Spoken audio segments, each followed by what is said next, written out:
सिन्दूरारुणविग्रहाम् त्रिनयनाम्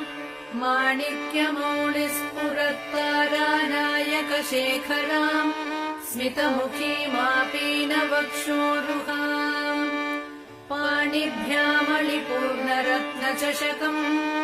रक्तोत्पलम् बिभ्रतीम्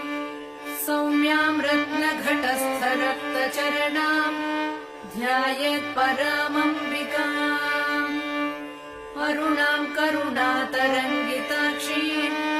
धृतपाशाङ्कुशपुष्पबाणचापाम्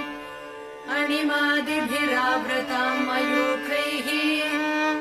अहमित्येव विभावये Bhavani ध्यायेत्पद्मासनस्थाम् विकसितवदनाम् पद्मपत्रा